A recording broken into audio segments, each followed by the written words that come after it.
Class 5 विषय हिंदी व्याकरण पाठ 7 अभिकारी शब्द।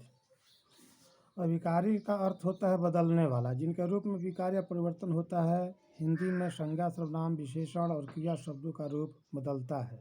जैसे संज्ञा में एक लड़का दो लड़के, सर्वनाम में वह उस वे उन, विशेषण में अच्छा घर अच्छे घर, क्रिया में लड़का आया लड़के आए। अभिकारी शब्द के रूप में कभी विकार या परिवर्तन नहीं होता। यहाँ क्रिया विशेषण धीरे से का प्रयोग देखो। लड़का धीरे से आया, लड़की धीरे से आई, लड़के धीरे से आए, इत्यादि। इस तरह से तो शब्द इसको दो भाग में हम करते हैं, विकारी शब्द और अविकारी शब्द। संज्ञा सर्वनाम विशेषण क्रिया ये विकारी है, अविकारी है क्रिया विशेषण, संबंध सूचक, समुच्चय बोधक, विस्मयादि बोधक। तो क्रिया विशेषण उसे कहते हैं जो शब्द क्रिया के काल स्थान रीति आदि की विशेषताएं बताते हैं, उन्हें क्रिया विशेषण कहा जाता है। क्रिया विशेषण चार तरह के होते हैं: कालवाचक, स्थानवाचक, रीतिवाचक और परिमाणवाचक। तो कालवाचक क्रियाएं ये क्रियाएं विशेषण कार्य व्यापार के होने या समय को सूचना देते हैं।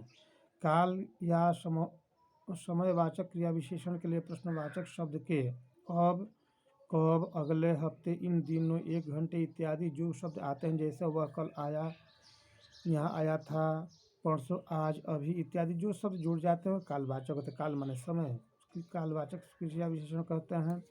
और स्थानवाचक क्रिया विशेषण से कहते हैं स्थान ये क्रिया विशेषण कार्य व्यापार के होने के स्थान की सूचना देते हैं, जैसे बच्चे अंदर खेल रहे हैं, बाहर खेल रहे हैं, ऊपर जा रहे हैं इत्यादि। तो इस तरह से स्थानवाचक क्रिया विशेषण के लिए प्रश्नवाचक शब्द है, कहाँ, किधर, चारों ओर, घर में, हर जगह इत्यादि। ये स्थानवाचक हो गया। और रीतिवाचक क्रिया विशेषण रीतिवाचक क्रिया विशेषण कार्य व्यापार का तरीका, गुण, प्रकार आदि की सूचना देते हैं। जैसे वह लड़का तेज बोलता है, ये तरीका हुआ, धीरे से बोलता है, जल्दी बोलता है, अच्छा है। गुण में उसने ध्यानपूर्वक पद पढ़ा है तो इसमें एक गुण हो गया कि ध्यान से पढ़ता है।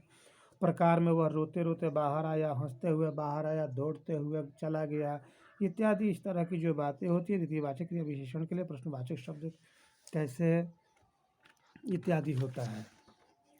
और आप लोगों को परिमाणवाचक क्रिया विशेषण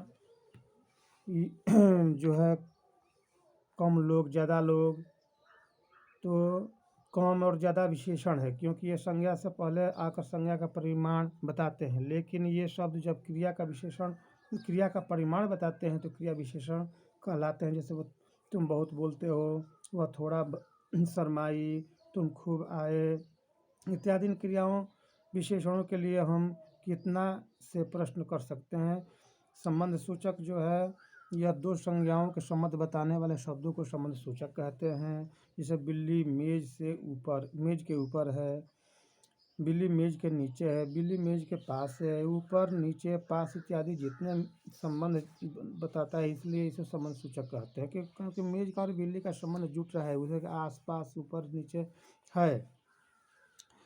तो इस तरह से ये संबंध सूचक शब्द है। और समुच्चय बोधक शब्द क्या है कि दो वाक्यों व दो वाक्यांशों के जोड़ने वाले शब्द समुच्चय बोधक कहलाते हैं। जैसे गीता गाना गा रहे और मोहन तबला बजा रहा है, तो दोनों को जोड़ रहा है इस वाक्य में। वह आज शाम को आएगा या कल सवेरे आएगा, तो शाम और कल दोनों का संबंध ये जोड़ रहा है, इसलिए समुच्चय बोधक कहते हैं। और विस्मयादि बोधक क्या है कि विस्मय, शोक, घृणा, प्रशंसा, प्रसन्नता, डर, क्रोध आदि मन के भाव को प्रकट करने वाले शब्द विस्मयादि बोधक कहलाते हैं। जैसे वाह कितना खूबसूरत मकान है, शाबाश कि तुमने कितना अच्छा गया इत्यादि। इसमें के विस्मय हो रहा है कि हाँ भाई आश्चर्यजनक, हानि शोक, हरे राम वह क्या हो गया था, हाय अल्लाह कैसी मुसीबत आ गई, इस तरह के ये शोक हो गया। प्रसन्नता देखिए, वाह मज़ा आ गया, हाँ कितना अच्छा है यहाँ। घृणा में देखिए तो छी कैसी बदबू है यहाँ, थू यह भी कोई खाना है।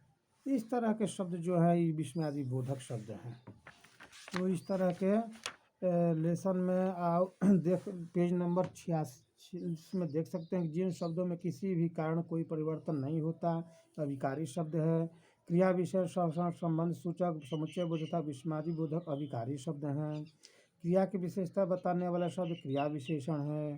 क्रिया के काल संबंधी विशेषता कालवाचक क्रिया विशेषण, क्रिया के स्थान संबंधी विशेषता स्थानवाचक क्रिया विशेषण, क्रिया के होने या करने का ढंग रीतिवाचक क्रिया विशेषण, क्रिया का अधिक या कम होना परिमाणवाचक क्रिया विशेषण, दो संज्ञाओं में संबंध बताने वाला शब्द संबंध सूचक, और दो वाक्यों और उपवाक्यों को जोड़ने वाला शब्द समुच्चय बोधक, शोक डर क्रोध घृणा तथा प्रसन्नता आदि भाव को बताने वाला शब्द विस्मय आदि बोधक है।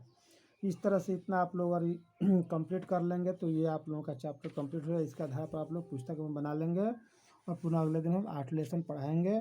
और ये आप लोगों को होमवर्क में हम दे रहे हैं कि व्याकरण व्यवहार जो है आप लोगों को अवश्य बनाना है, पेज नंबर 46 47 48। धन्यवाद। इसका हम विराम करता हूँ।